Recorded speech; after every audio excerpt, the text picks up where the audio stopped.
एक देश को बनने के लिए यहाँ पर किन तत्वों की आवश्यकता होती है और शासन के भारत का किस प्रकार का शासन है, एकात्मक शासन है या फिर संघात्मक शासन है।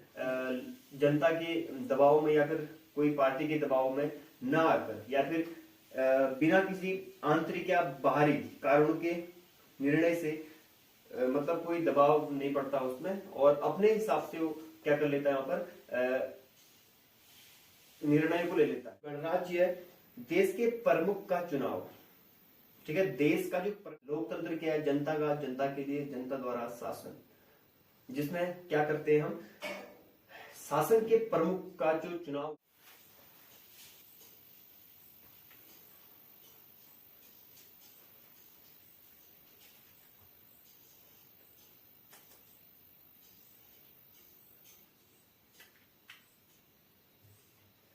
नमस्कार दोस्तों, स्वागत है आप सभी का मेरे इस YouTube चैनल में। आज की वीडियो के अंदर हम बात करने वाले हैं यहाँ पर राज्य के तत्व। यहाँ पर राज्य का मतलब है देश से, न कि स्टेट, जो हम यहाँ पर जनरल सामान्य तौर राज्य की बात करते हैं, राज्य नहीं है। यहाँ पर राज्य का मतलब है देश से। अब किस देश से? भारत देश से, क्योंकि भारतवर्ष में रहते हैं तो इसके हम बात करेंगे कि कैसे यहाँ पर इसके तत्व हैं, ठीक है। एक देश को बनने के लिए यहाँ पर किन तत्वों की आवश्यकता होती है और शासन के प्रकार, शासन के प्रकार के बारे में बात करेंगे। और तीसरा पॉइंट हम बात करेंगे यहाँ पर, जो हमारे पास संसद है, संसद के अंतर्गत क्या क्या चीजें आती हैं। पॉइंट हम यहाँ पर 3 बिंदु को कवर करेंगे।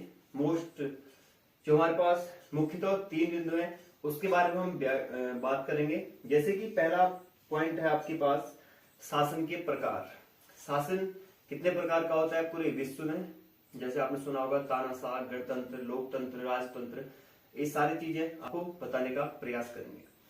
और पॉइंट 2 के ऊपर बात करें तो राज्य को बनने के लिए क्या क्या चीजें आवश्यक है। राज्य का मतलब मैंने आपको बता दिया कि देश को बनने के लिए यहाँ पर क्या क्या चीजों की आवश्यकता होती है, किस प्रकार से यहाँ पर देश को यहाँ पर बनाया जाता है। और उसके बाद हम बात करेंगे यहाँ पर शासन के प्रकार, मैंने आपको पहले बता दिया, ठीक है।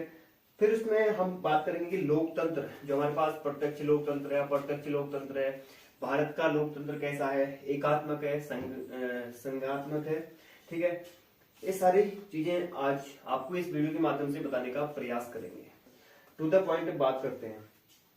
ये क्लास पॉलिटी की है, ठीक है, पॉलिटिक्स, जिसका आप कहते हैं राजनीति विज्ञान या फिर राजनीति। यहाँ पर राजनीति करने से कोई मतलब नहीं है। इस वीडियो का मकसद केवल जानकारी को प्रदान करना है कि किस प्रकार से राज्य बनता है, देश बनता है, या फिर क्या क्या चीजें हैं। चलिए सबसे पहले हम बात करते हैं यहाँ पर राज्य का निर्माण किन तत्वों से होता है। दोस्तों, राज्य का मतलब यहाँ पर देश है।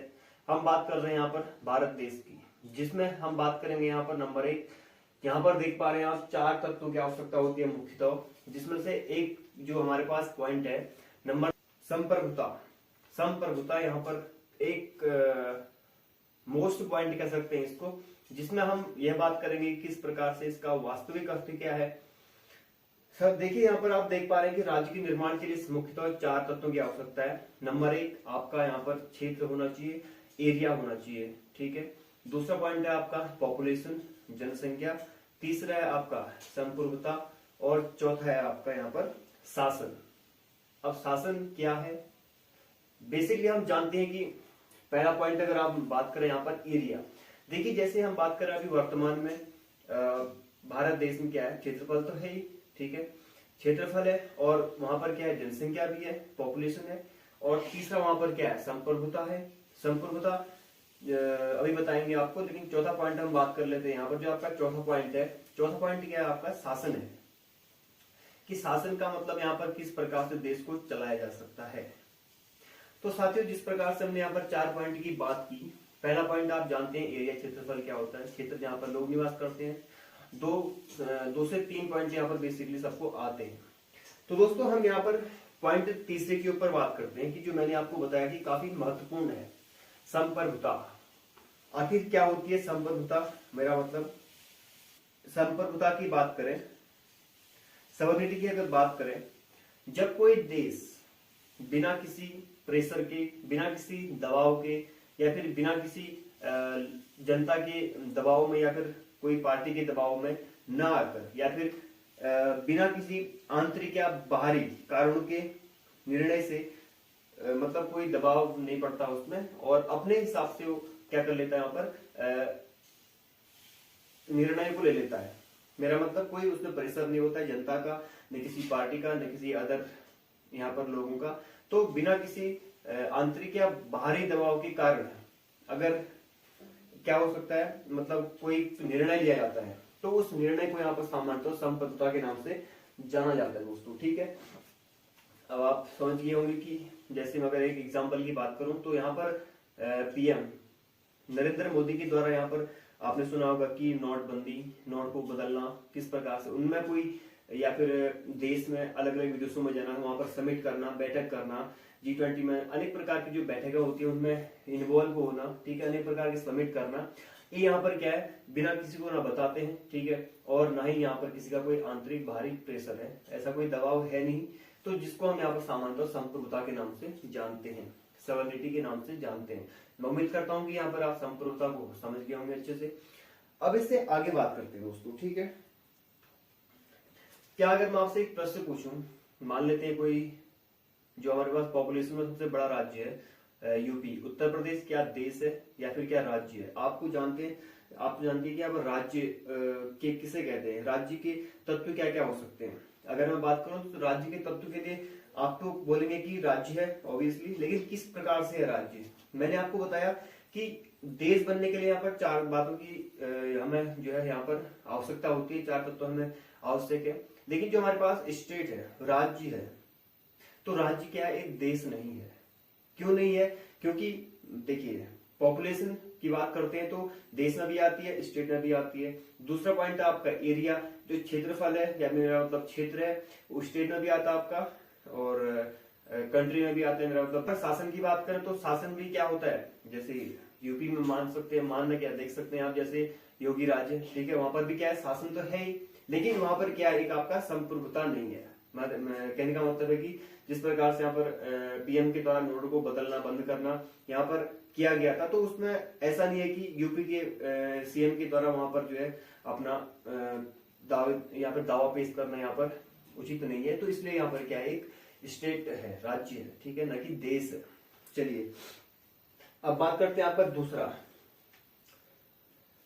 हम बात कर रहे हैं यहाँ पर शासन, ठीक है। अब बात कर रहे हैं शासन के प्रकार के बारे में। दोस्तों शासन के प्रकार की अगर हम बात करें, मुख्य तो विश्व की अगर बात करें तो 5 प्रकार के यहाँ पर शासन को लिया जाता है, जिसमें हम बात कर रहे हैं यहाँ पर नंबर 1 है आपका राजतंत्र। अभी हम बात करेंगे कि राजतंत्र क्या है। राजतंत्र हो गया आपका, दूसरा आपका तानाशाही, तीसरा हो गया आपका साम्यवाद कम्युनिस्ट, ठीक है, चौथा आपका गणराज्य और लोकतंत्र। मूल तो हम यहाँ पर गणराज्य और लोकतंत्र की बात करेंगे, लेकिन उसमें भी पॉइंट के ऊपर बात करें जो हमारे पास लोकतंत्र है उसके बारे में हम यहाँ पर व्याख्या करेंगे। तो दोस्तों सबसे पहले हम जानते हैं कि थोड़ा सा इसका एक बेसिक कॉन्सेप्ट अगर ले लें तो हमारे पास जो राजतंत्र है, वैसे तो आप नाम से ही जानते हैं कि राजतंत्र क्या है, राजा का तंत्र, जहां पर क्या होता है शासन, जो यहाँ पर क्या होता है जिसका शासन क्या है राजा करता है या रानी करती है, ठीक है। अब इसमें कोई जनता का ऐसा नहीं है कि वहां पर राजा और रानी के द्वारा यहाँ पर इसको शासन किया जाएगा, जिसको हम सामान्यतः राजतंत्र के नाम से जानते हैं। मोस्टली अगर हम बात करें तो अरब, जो हमारे पास अरब देश हैं, उसमें आजकल भी जो है मतलब मुख्यतः हमारे पास इसको राजतंत्र के नाम से जानते हैं, मतलब राजतंत्र उसमें चलता है, ठीक है, ज्यादा इसमें जानेंगे नहीं इसके बारे में। दूसरा है आपके पास तानाशाही। तानाशाही में क्या होता है आपका, जैसे उत्तर कोरिया में तानाशाही चलती है, ठीक है, इसमें भी कुछ सैनिकों की उसमें लिया जाता है। तीसरा पॉइंट है आपका यहाँ पर साम्यवाद। साम्यवाद का मतलब क्या होता है कि किसी एक पार्टी के द्वारा किसी एक दल या फिर लोगों के समुदाय जो हमारे पास इकट्ठे होते हैं, समुदाय या टीम के द्वारा यहाँ पर जो है इसको चयनित किया जाता है दोस्तों, ठीक है, जिसको हम सामान्यतः साम्यवाद के नाम से जानते हैं। मतलब एक पार्टी होती है, केवल एक ही पार्टी के द्वारा यहाँ पर निर्णय लिए जाते हैं दोस्तों, ठीक है। अगर हम यहाँ पर चाइना की बात करें तो चाइना में हमारे पास सामान्यतः क्या होता है कि वहां पर एक क्या है कम्युनिस्ट पार्टी है, उसके आधार पर वहां पर निर्णय लिए जाते हैं। आई बात समझ? चलिए उसके बाद हम बात करते हैं इससे आगे जो हमारे पास है मुख्य पॉइंट गणराज्य और लोकतंत्र। ठीक है, गणराज्य क्या है, एक अप्रत्यक्ष निर्णय है या फिर अप्रत्यक्ष चुनाव है, और यहाँ पर जो लोकतंत्र है वो है प्रत्यक्ष चुनाव।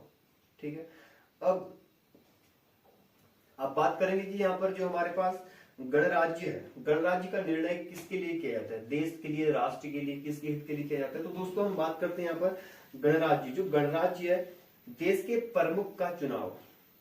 ठीक है, देश का जो प्रमुख होता है उसका चुनाव। जैसे हम भारत की बात करें तो वर्तमान में, मतलब वर्तमान क्या, वैसे भी आप जानते हैं कि जो राष्ट्रपति होता है वही क्या है, भारत का प्रथम नागरिक है। हालांकि काम कुछ होता नहीं है, लेकिन हम कहते हैं कि देश के प्रमुख का चुनाव, देश का प्रमुख है, प्रथम नागरिक है। ठीक है, तो जो हमारे पास देश का प्रमुख का जो चुनाव होता है वो क्या होता है, एक अप्रत्यक्ष रूप में होता है, जिसको हम सामान्यतः गणराज्य के नाम से जानते हैं। ठीक है, बात करते हैं आपका लास्ट पॉइंट, जिसको हम बोलते हैं लोकतंत्र। लोकतंत्र क्या है, जनता का, जनता के लिए, जनता द्वारा शासन, जिसमें क्या करते हैं हम, शासन के प्रमुख का जो चुनाव होता है, शासन जो चलाता है। ठीक है, न कि देश, केवल हम बात कर रहे हैं यहाँ पर शासन की जो बात कर रहे हैं, तो शासन को जिसका चुनाव किया जाता है, शासन का जहां पर क्या होता है, चुनाव होता है। जैसे हम यहाँ पर बात करें तो आपका प्राइम मिनिस्टर, पीएम के द्वारा यहाँ पर जो है पीएम के लिए किया जाता है, जिसको हम सामान्यतः यहाँ पर लोकतंत्र के नाम से जानते हैं। अगर हम बात करें यहाँ पर जो हमारे पास भारत राज्य क्या गणराज्य है या फिर लोकतंत्र है, आपने यहाँ पर जो संविधान की यहाँ पर प्रेमबल है, ठीक है, प्रस्तावना है, उसमें आपने देखा होगा कि हम भारत को एक संपूर्ण संप्रभुता, गणराज्य, लोकतंत्र, सारी चीजें आपने पढ़ी होंगी।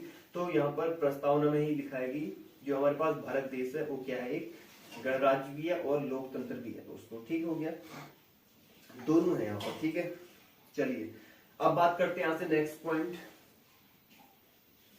लोकतंत्र के बारे में बात करते हैं दोस्तों। ठीक है, लोकतंत्र आखिर होता क्या है या फिर कितने प्रकार का होता है।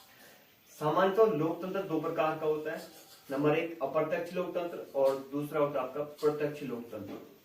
फिर उसके बाद अप्रत्यक्ष लोकतंत्र भी आप देख पा रहे हैं यहाँ पर दो प्रकार का है। ठीक है, चलिए यहाँ पर थोड़ा सा डिस्कशन कर लेते हैं लोकतंत्र के बारे में। तो दोस्तों जिस प्रकार से आप यहाँ पर देख पा रहे हैं, पहले हम बात कर लेते हैं यहाँ पर प्रत्यक्ष लोकतंत्र क्या होता है।